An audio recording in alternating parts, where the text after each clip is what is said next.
This is Deborah Atkinson, and you're listening to Flipping 50, where I address your top questions and struggles. I share what to eat, how to move, and how to think to get the energy and the vitality you want in the second and better half.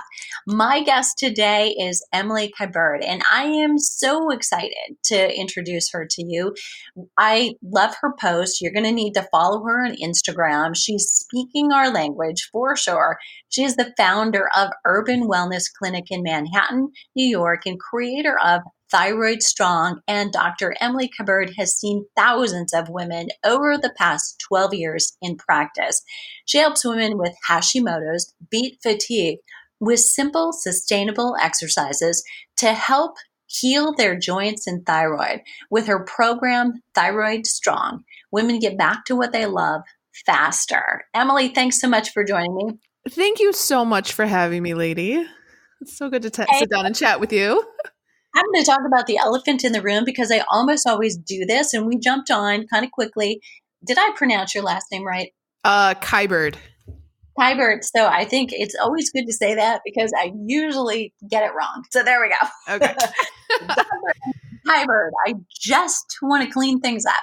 So we're jumping into this great topic, and you're so about strength training, staying strong. It's about the muscle, and yet you've really got a niche with Hashimoto's. So you are not just a chiropractor, and a strength expert, but you specialize there with Hashimoto's patients. Can you tell us, because I'm guessing you have a personal story with thyroid issues and how you landed right where you're at right now? Yeah. Oh, it's always the personal story, right? And then we take that experience and want to help everyone. I was pregnant and I had my baby Elvis. He's almost 4. And after having him, I felt fatigued. I was losing weight, but my body was really clinging on to about 15 pounds, even 18 months postpartum. My hair was falling out. I wore a scarf all the time around my neck because I was constantly cold. And I would try to work out, go back to my regular workout routine post baby. Maybe it's running. It was a lot of strength training. And I would do 20 minutes and I would literally not be able to get out of bed for 3 days. And I was like, something is not right. I know everyone says new baby, it's hard. Sleep deprivation is normal, but this kind of fatigue was like nothing I've ever experienced. And I kind of went through that traditional medical route. I saw the primary care, endocrinologist, gastroenterologist, because I was running to the bathroom all the time. And they're like, everything looks fine. You look like you have a little inflammation in your tummy, in your stomach. Here's some acid blockers. And I was like, there is no way. I feel like a shadow of myself. And I could barely be there for my baby and my husband and my family, let alone, running a practice in New York City. And so I started to hunt out through a functional medicine avenue. And I saw 3 functional medicine doctors and, lots of different supplements, never a really clear diagnosis, changed how I ate a little bit and I got a little better. And then I met both of our friends, Dr. Gabrielle Lyon, who ran full blood work, full panel. And she's like, you have Hashimoto's. Your thyroid antibodies are off the charts. And I was like, why didn't anyone tell me? And she's like, this totally explains everything you're experiencing. And you are on your way to a really serious autoimmune condition. Your body is literally attacking itself. So that was a whole process of cleaning up my food intolerances. I had some parasites I had to kill, some heavy metal toxicity I had to get rid of. And that boosted my energy immensely. But there was still a little bit of fatigue, probably 50% fatigue, not feeling like myself. And I really had to change how I was training because I was always used to going hard and always athletic, playing sports. and really had to train smarter versus harder. And since then, Dr. Lyon is down the street from my clinic.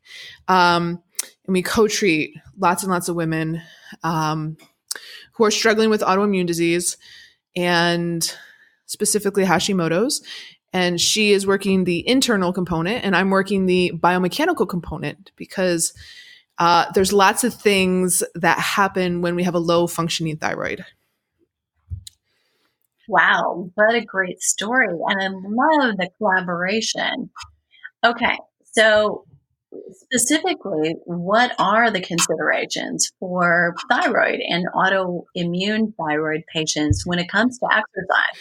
Yeah, so I find that frequently the recommendation that's been made to these women is 20 minutes of walking or cardio, low impact exercise, Pilates, yoga, bar.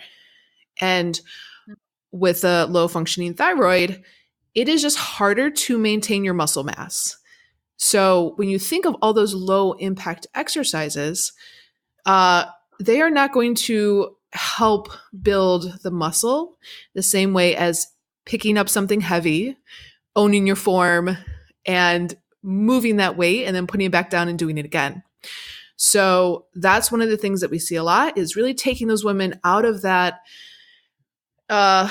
desire to do lots of yoga because it's stretching and it's making them feel good temporarily and really starting to get them to own strength training.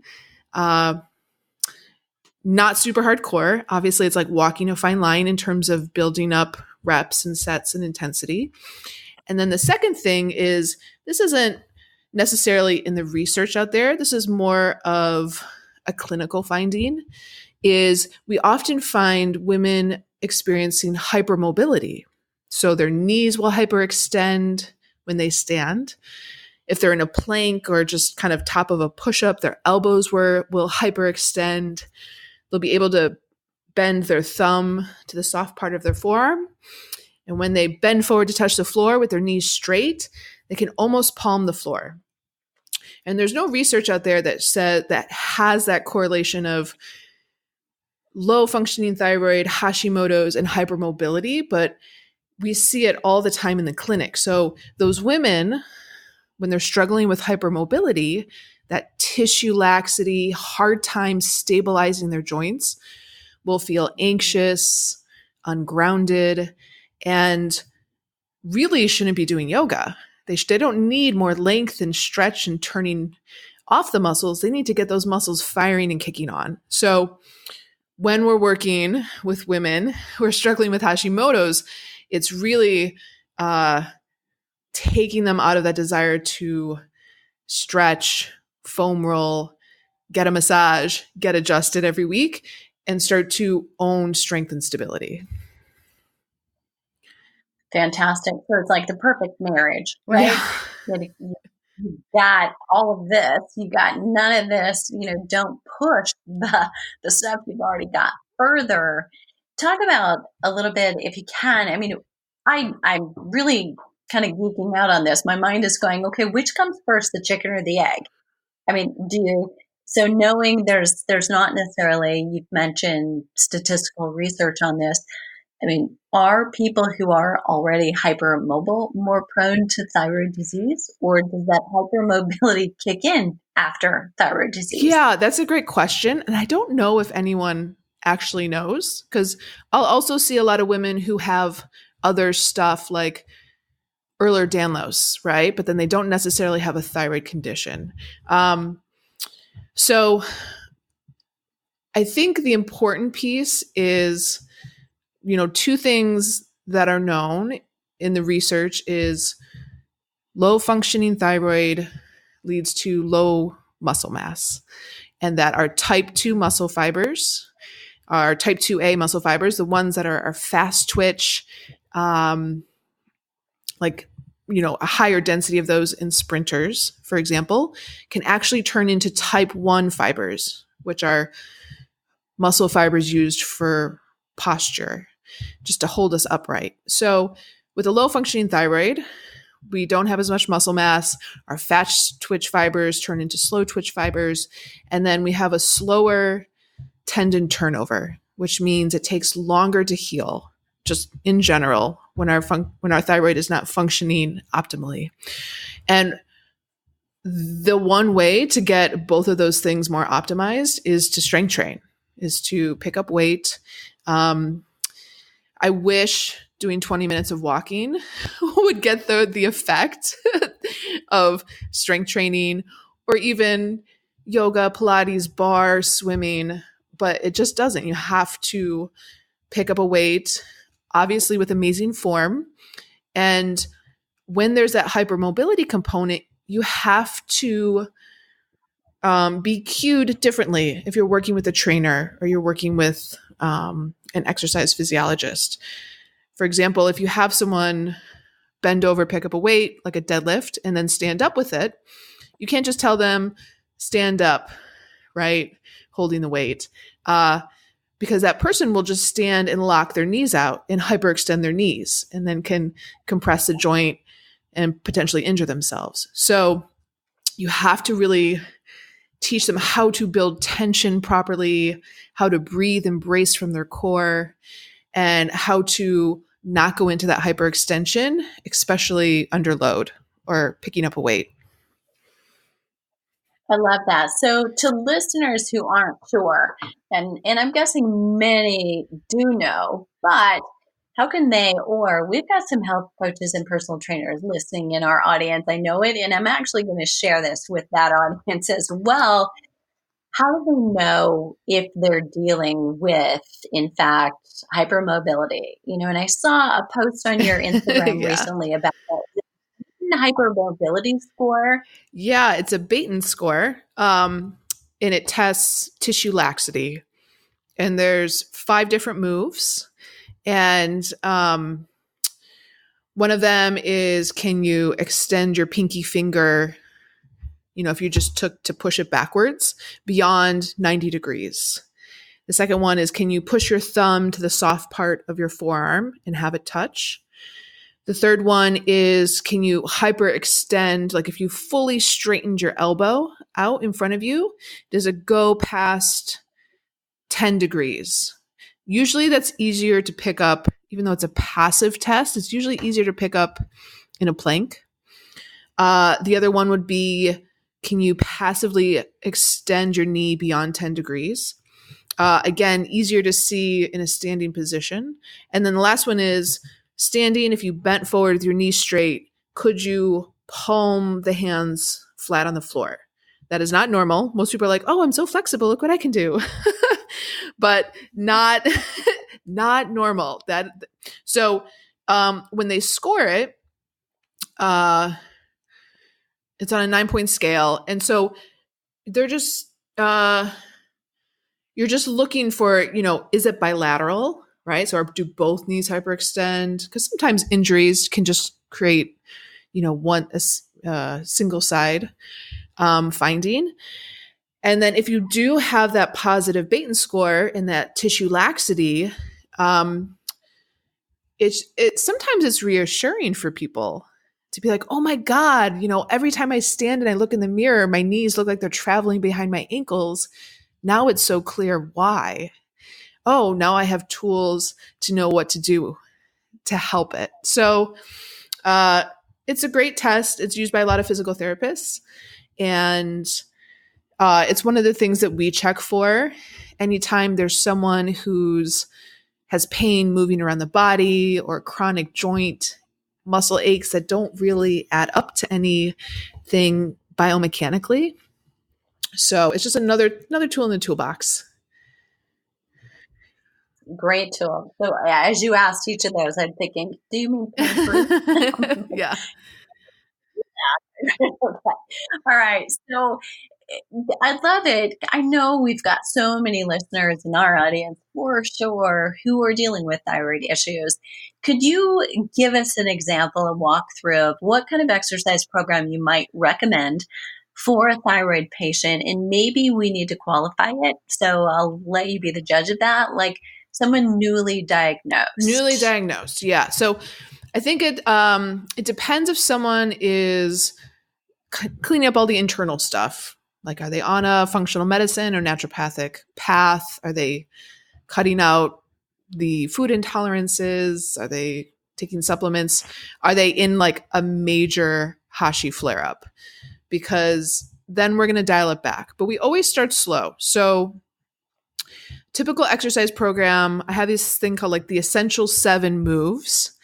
And one of them would be a squat, a push move, a pull, a hinge, like a deadlift, a carry, like as if you're going to carry your groceries, and then something that does like anti-rotation. And I'll typically start with some sort of breathing drill to get them breathing into their belly, down and wide, right? Because oftentimes when we're hypermobile, we feel ungrounded and anxious, and it will create a lot of like chest breathing, like that stress breathing. And when we don't breathe down into our abdomen, we can't create good core strength or even stability in the spine. So we always start with breathing drills, and then we work our way up to how we learn to move as babies, right? So babies don't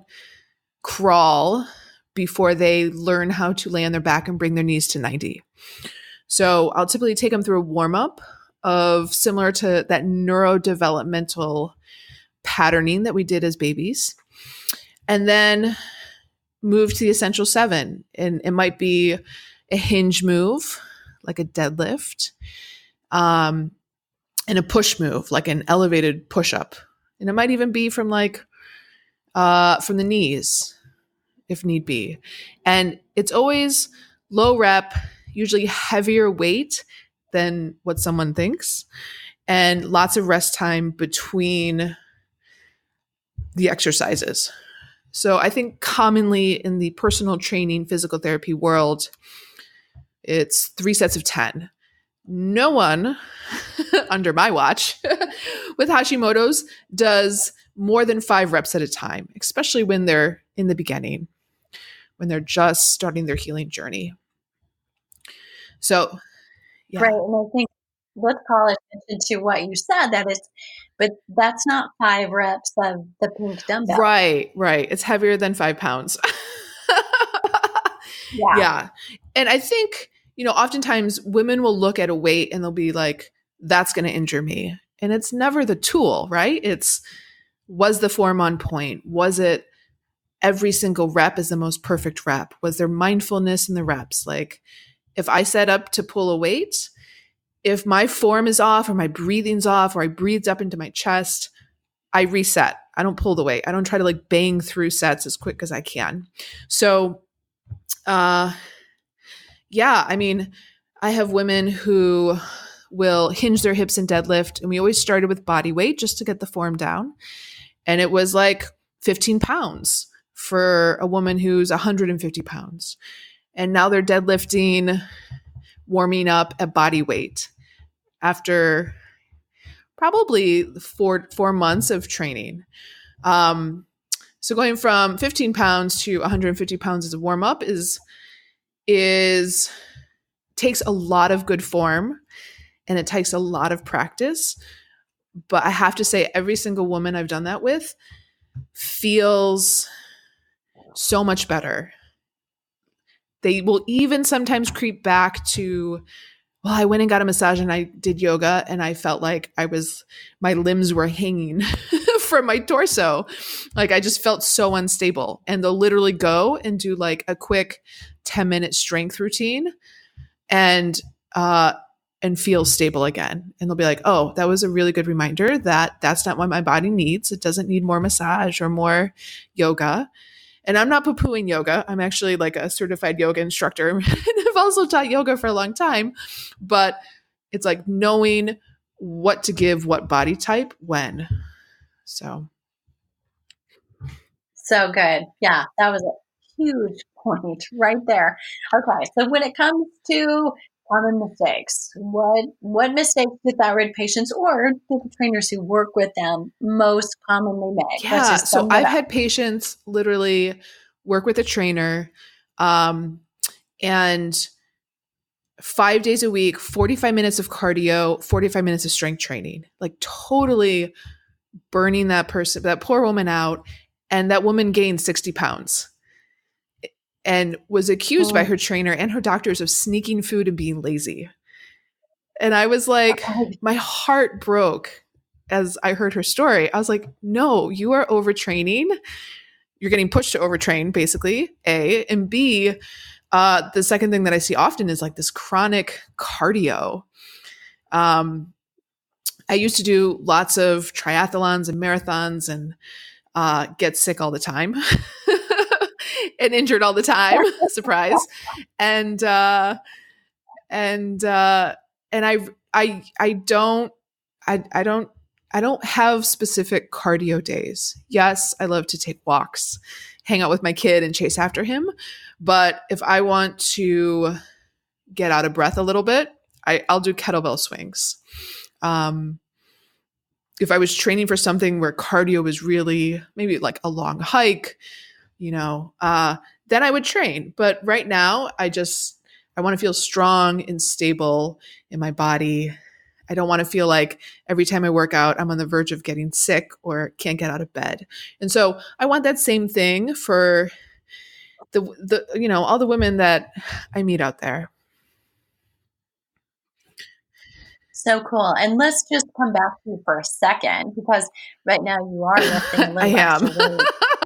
I'm like 3-week countdown to baby number 2 delivery. So yeah. So, and you are, and I really point that out just to say, I mean, you are an extremely high functioning woman who has Hashimoto's. I mean, you run a business, you've got a baby that's 4, that's no baby, and one on the way. You've got a spouse. I mean, you're like doing it. Proof that it works. Yeah. Well, I okay. love So that. what I didn't mention in the story in the beginning was I made those changes. It took about a year with, the functional medicine component and then changing my training. And for about 2.5 years now, my thyroid antibodies have been like all my blood work, and I get a lot of blood work taken, totally normal. Like you would never have thought I had Hashimoto's. So yeah, so I know the statistic, I think it's like 20% of women can go into remission or reverse their Hashimoto's, and lucky enough to have done that and to have had the help and also the like personal insight to really put the work in to do that. Yeah. Yeah. Well, and it sounds like, I think maybe you're not taking enough credit. I don't think it has anything to do with luck, but I would say it's a Yeah, hashtag, this shit no joke. works. Okay. Right. So good. Okay. So, any case studies that have stood out for you in terms of your thyroid clientele? Yeah. I mean, I mentioned that woman that was accused of getting lazy and sneaking food at night. That poor woman. Oh my God, break my heart. I think another one is I had a woman go to Thailand, and her Hashimoto's flared up. I think there was probably like some parasite involvement, and she came back. She had like weird numbness symptoms and was doing like a lot of cardio and just totally burning herself out. And I was like, okay, so let's get off the chronic cardio train. I don't know where we got on that. I don't know. I don't know if it's taught in high school or in college or somewhere where it's just like, I want to lose weight, so I'm going to go running. But yeah, just got her back on breathing drills, a movement warm up, and then strength training. And a lot of her symptoms went away. Granted, she had to do the work to kill the parasite that she got in Thailand, but felt so much better. Even just looking at like the complexion on the skin, like the dark circles under her eyes went away. That kind of puffy, bloated feeling, that look in the face, That started to clear up the more strength training she did. And it really, in the beginning, I had her work up to 2 days a week, 20 minutes. I think there's a lot of assumptions that it needs to be an hour in the gym, an hour and a half in the gym. I don't think most of us have time for that anymore. And I think the Right. second part is like, what's going on in the gym for an hour and a half? Like, I can't work out more than like 25 minutes these days. My phone, I'm checking my phone, I'm scrolling, yes, I don't know what happens either, but Yeah. it's not working out. So the weight came off, the bloating came down, her complexion was better, numbness symptoms went away. So it's like strength training, as you know, is such a powerful tool. And again, it's like, where do we Yeah, learn those skills? It's never really taught to us. yeah, And I have to say, like most trainers, uh, don't know how to work with an autoimmune population. Um, yeah. they think pushing harder and working out more is better, but uh, you always have to meet the person where they're at. So yeah. Great. Okay, let's sum this up. So if we could say, from what we've talked about or something new, three primary takeaways for our listeners and specifically a thyroid community. And I would be willing to bet, I don't know what the stats are on this, but I'm sure any one of us, if we don't have it, we can reach out. We know somebody who does, Yeah. somebody close to us who does. What are three primary takeaways in regards to proper exercise that we absolutely need to First one remember? would be let go of the chronic cardio and replace that with strength training. The second one would be to work on your breathing, right? It's going to help with any sort of depression, anxiety. It's going to help you stabilize your core and your spine when you exercise. So that breathing down into the belly and creating that intra abdominal pressure. And then I think the last one is just knowing that if something is tight, it might not need to get stretched or foam rolled. It might be a stability issue, right? And just taking into consideration any sort of joint hypermobility will feel like tightness, but that tightness will probably get cleaned up with the strength training, not with more stretching or massaging or foam rolling. That was worth the price of admission right there. Yeah. And you have a way for a listener to actually get their hands on something that can help even further. It's your three things not to do in your workout if you have Hashimoto's and what to do instead. Where Yeah, can so we they have it. find that? I have it on my website, which is Dr. Emily Kiberd, last name KIBERD.com /strong. So yeah. Awesome. If you're listening, you're walking, you're lifting, or you're commuting, I've got you covered. We've got that link in the show notes at flipping50.com /strong. We'll put that in there as well. Easy for you to remember. You can get that in the show notes and connect to Emily for a little bit more information. So you're sitting down, I hope, or standing, I guess. You could, as long as you're paying attention. Is there any question I should have asked you while we've got you here that I didn't? I think oftentimes we as women have to be the commander in our health, no matter what doctor in front of us tells us, no matter what our trainer is telling us. If something doesn't feel right, keep searching. And there's so many resources. You are an amazing resource. I have an online resource program. And I know that like when women are struggling with Hashimoto's, it often feels disempowering, but the resources are out there to feel empowered. So keep searching if if whatever you're doing is not working. So good. Thanks, Emily, so much for joining Thank you us. so much for having me. It's been awesome. So now you definitely, if you're listening, you've got to go follow Emily on Instagram. What's your handle It's there, Emily? Dr. Emily Kiberd.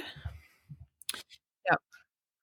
Okay, because soon there will be Yes, there will baby be lots of pictures, right? baby So there pictures of a baby girl. So Oh, exciting. So, do you have a question, listeners? Leave it below the show link at flipping50.com/strong. I love hearing from you. And if this episode was helpful, please leave a rating in iTunes and then share it with a friend. Surround yourself with a community of women on the same journey. To get the most from this week's episode, check out today's show notes. And again, that's at flipping50.com/strong, where you'll find the juicy free download that Emily's offering and resources that were mentioned. Let's start flipping 50 together.